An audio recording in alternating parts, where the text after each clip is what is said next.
Ils ont vu la mort de près et ils en gardent de nombreuses séquelles. Les soignants les appellent les post-Covid, ceux qui sont passés par la réanimation.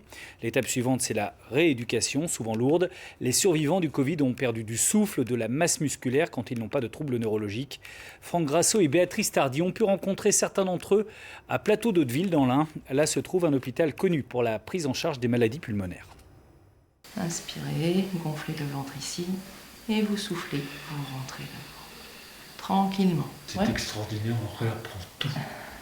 C'est une respiration qui calme. Retrouver le calme après la tempête. C'est le défi de Michel, 63 ans. Le Covid l'a poussé en réanimation le 24 mars dernier. Il n'est sorti du coma que 27 jours plus tard. C'est un fléau. Et ce que je peux dire aux gens, si c'est enregistré, protégez-vous, soyez prudents. C'est un combat terrifiant. Voilà. Récupérer une respiration normale, c'est désormais son travail, comme il dit. Donc c'est des machines qui ont respiré à leur place, qui les ont aidés à respirer. Et là, à l'extubation, il faut leur réapprendre.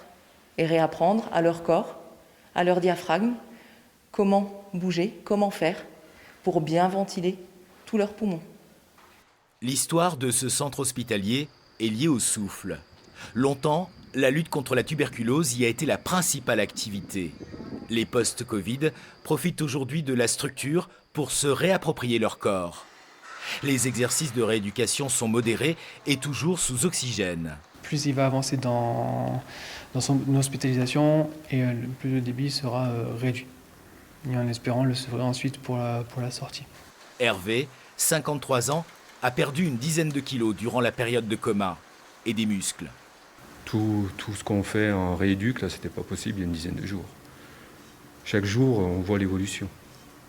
On roule vers la sortie, là, c'est bon? Oui, elle n'est pas loin. Encore quelques mètres. Quelques mètres, des coups de pédale et beaucoup de pas, y compris dans les escaliers.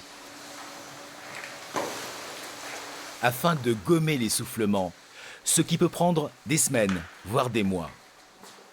On se met en position. René, lui, vient d'arriver. On teste son tonus musculaire. Il y a peu, il se déplaçait encore avec un déambulateur. Là, je redémarre, c'est tout. J'aurais pu ne pas redémarrer. Hein. On essaye d'occulter. Hein. On tire le rideau et puis voilà. Ce qui est derrière est derrière, et puis on continue. Hein.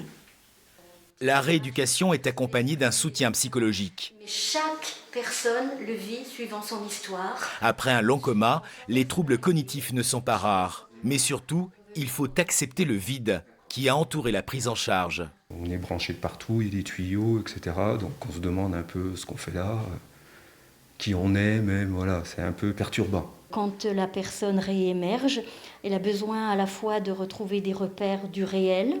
C'est là où l'entourage, aussi bien soignant que familial, est très important. Et puis elle a besoin aussi de comprendre un peu, pour certaines personnes, des images qui ont pu l'habiter pendant le coma et qui ont été extrêmement fortes pour certaines personnes, voire traumatisantes. Hervé semble tiré d'affaire. Il doit simplement réapprendre la vie. Il quittera bientôt l'établissement.